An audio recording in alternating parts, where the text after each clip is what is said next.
প্রতিদিনই কিন্তু দিয়াতুসি চা দিয়ে পরোটা খায়, কিন্তু আজকে ওদেরকে মাংস দিয়ে দিলাম। তো দেখি ওরা খাইতে পারে কিনা। তো আমার ভিডিওটা সম্পূর্ণ স্কিপ না করে দেখার অনুরোধ রইল। তো হ্যালো গাইজ, আসসালামু আলাইকুম। কেমন আছেন সবাই? আশা করছি সবাই ভালো আছেন। আলহামদুলিল্লাহ আমরা সবাই ভালো আছি। তো বরাবরই সকালে কিন্তু নাস্তার ঝামেলা থাকে। এই নাস্তার ঝামেলা শেষ করার পরেই কিন্তু আবার আরেকটা টেনশন থাকে, কি রান্না করব। তো কি রান্না করব ভাবতে ভাবতেই কিন্তু অনেকটা সময় পার হয়ে যায়।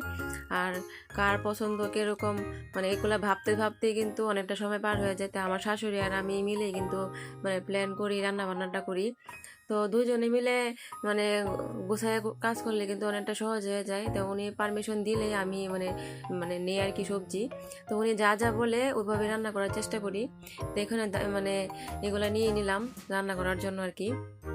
আর এখানে রান্না বান্না রান্নাঘরের কাজ গুছাই দিয়ে এদিকে আসছি বারান্দার মধ্যে কাপড় শুকাইতে, কারণ এখন বেলা ছোট এবং তাড়াতাড়ি কাপড় না দিলে কিন্তু কাপড়গুলো শুকায় না। আর ভিজা কাপড় কিন্তু ঘরে রাখা যায় না, একদমই না। আর বাজে গন্ধ করে। আর আমি চেষ্টা করি রোদে শুকায় এই কাপড়গুলা ভাঁজ করে রাখার জন্য আর কি। তো শীতের দিনে রোদ কিন্তু সেরকম করাও হয় না আবার।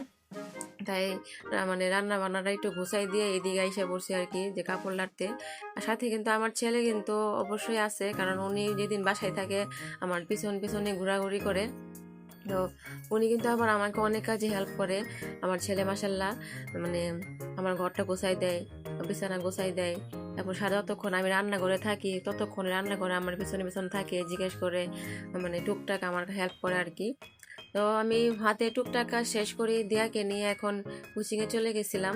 আজকেও স্কুলে যাই নাই। তো একদিন গ্যাপ দিয়ে স্কুলে যাই। রেগুলার স্কুলে গেলে আসা যাওয়ার ব্যাপারটা আমার জন্য একটা ঝামেলা ঝামেলা হয়ে যায় অনেকটা। তো আমি কোচিংয়ে দিয়ে আসার পরে এখানে রান্না বান্না শুরু করে দিয়েছি, কারণ এগুলো তো আমি আগেই গুছাই ফেলছিলাম। তো রান্নাটা সহজ করার জন্য আমি নাস্তার শেষ করি তাড়াতাড়ি করে, গুছাই ফেলি যে কি রান্না করব। তো এখানে আমি কিন্তু ট্যাংরা মাছটা নিয়েছিলাম। তো এটা আমি তরতরার মতো বানাবো আর কি। তো এটা আমি সব মশলা দিয়ে মাখায়া তারপরে চুলায় বসাই দিছি।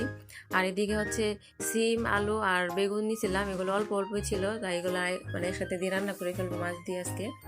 তো রান্নাটা কিন্তু আজকে কিন্তু সিম্পলই করতেছি, কিন্তু এগুলো কিন্তু আমার শাশুড়ির অনেক পছন্দের খাবার। তো উনি যা বলে ওইভাবে রান্না করার চেষ্টা করি, মাঝে মধ্যে অন্যদের ডিমান্ডও রাখি আর কি। তো বেগুন দিয়ে এই তরকারিটা কিন্তু অনেকটা মজা হয়, কারণ সাথে টমেটো দিছি একটা। তো মাছটা ফ্রাই করে তারপরে বেগুনগুলো ফ্রাই করে দিলে কিন্তু এটা টেস্টই অন্যরকম আসে। তো শীতকালীন সবজি দিয়ে কিন্তু এরকম রান্না করলে কিন্তু অনেক ভালোই লাগে, খারাপ না। আর এই যে ডুবাগুলা যে আনছিল এইগুলা দিয়ে আজকে শুটকি রান্না করব। তো এর সাথে কয়েকটা চিংড়ি মাছ আমি দিয়ে দিছি। তো অনেকদিন পরে এই ডাটাগুলা খাবো আর কি। তো অনেকটা ভালো লাগতেছিল। আর উনি কিন্তু কচু আনছিল, কচু দিয়ে শাক খাবে বলে। তো এটা কিন্তু আমি ভালো করে কাইটা নিছি। কাটা নেওয়ার পরে কিন্তু ভালো করে ধুয়ে তারপরে ভাপ দিতেছি। তো ভাপ দেওয়ার পরে এটা আমি রেখে দিব, পরে নেক্সট কালকে আমি রান্না করবো আর কি। তো আগে রেডি করে রাখলে কিন্তু আর ঝামেলা হয় না। তো দিয়া তো সেবার মধ্যে গোসল করে আসছে, ওদেরকে ভাত খেতে দিছি। সাথে ওর দাদা ভাইও খাইতে বসে গেছে। তো একদমই ডাইরেক্ট চলে আসছি ওদের সন্ধ্যাবেলায় পড়াশোনা নিয়ে, কারণ এর মধ্যে আমরা একটু রেস্ট নিয়েছিলাম। তো প্রাইভেটও চলে গেছিলাম। ওইখান থেকে আসার পরে ওরা একটু রেস্ট নেওয়ার পরে ওদেরকে পড়তে বসাই দিছি। তো আমার ভিডিওটা কিন্তু প্রায় শেষ পর্যায়ে চলে আসছে।